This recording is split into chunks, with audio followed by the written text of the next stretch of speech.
Before the video begins, I'm doing a giveaway of Call of Duty World War II for your console of choice. It ends on November 2nd, the day before World War II releases, so that you have it on launch day. Link in the description down below. Hey guys, Luke, and today I want to bring you guys the top 5 most impressive Black Ops 3 Zombies world records in my opinion. And 2 quick things before we dig into the video. One, I want to say that my sleep schedule is all kinds of messed up and I'm not used to being up this early, so I'm sorry if I sound a little bit off in this video. And the second thing that I want to say is go check out everybody that I talk about in the description down below. They're all going to be linked. Everything that I talk about, please go and check them out. They're all insane. But without any further ado, let's get right into the video.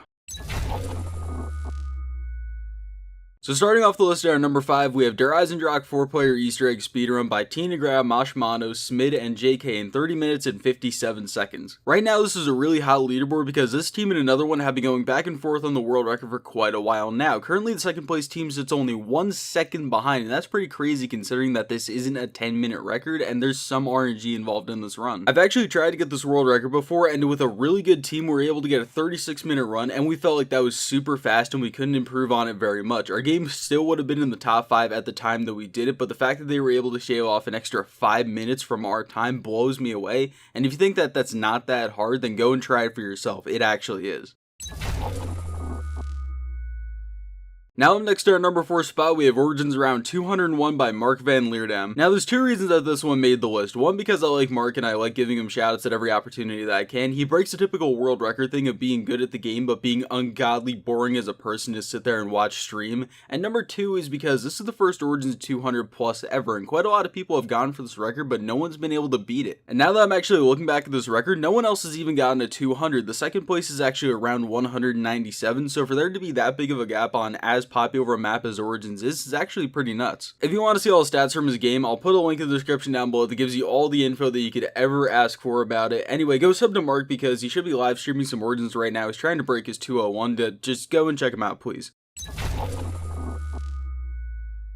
Now next to our number 3 spot, we have the giant round 255 by Woodside62. Now the reason that makes my list is because the 255 on a Black Ops 3 map without using any overpowered gobblegums or wonder weapons like the Apothecary Servant, and he had to show a lot of skill while playing his game, which is very rare on Black Ops 3 to see at all. In his game he also used no quick revives because the way that you set up your perks on the giant for a world record run is that you use Mule Kick, Double Tap, Juggernog, and Stamina Up because you do want to have Stamina Up and you do want to have Double Tap, so there's basically no space to use quick revive whatsoever. So most people that go for these world records just don't use it. He also played without the Wonder Waff, and I'm not 100% sure on this, but most likely it's because double pack abilities are a lot faster and you don't have to worry about ammo with them. And like I said, this is a 255 on a Black Ops 3 map that isn't Ascension or Revelations. This is actually a little bit of a harder map, so I give him a lot of props for doing this.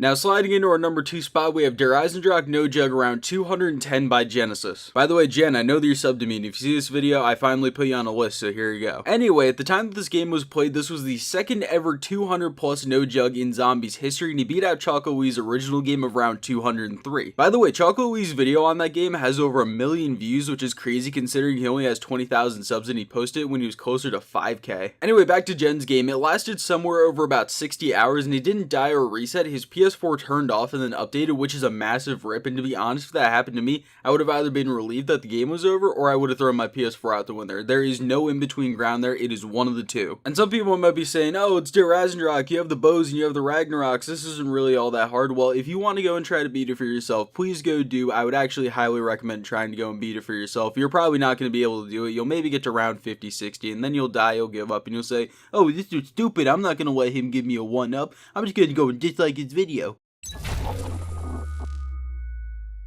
And finally, coming into our number 1 spot, we have the joint Shadows of Evil First Room World Record Round 35 by I'm Overcharged and DeMan. And as someone who's actually a fairly good Zombies player, I put a lot of hours into Shadows of Evil First Room, and I've only gotten to round 23, I believe it is, and to get to round 35 to me is probably the most insane thing in Zombies ever. I mean, is there really much for me to say about this record other than the fact of it's probably one of the most impressive shows of skill in Zombies ever, because the Shadows of Evil First Room isn't something that you can sit down, play a couple games, and then get good at and get somewhat somewhat close to the record? No. You have to put in hundreds and hundreds and hundreds of hours to get even close to round 30. You also have to be one of the best zombies players to ever live. There's not even a question about that. There's just a round that you can probably get to. I think it's round 20 where most like casual players just couldn't even get to, even if they put hundreds and hundreds of hours into this. There's just a barrier that most people cannot cross, and to get to round 35 is just ungodly impressive. But as I said in the beginning of the video, this is just my opinion. Tell me in the comment section down below, do you guys agree with me? Do you not? I'd love to hear it. While you're down there, I'd appreciate it. Like, subscribe if you guys are new around here, and check out the description. Check out every single one of these players. They are all absolutely insane.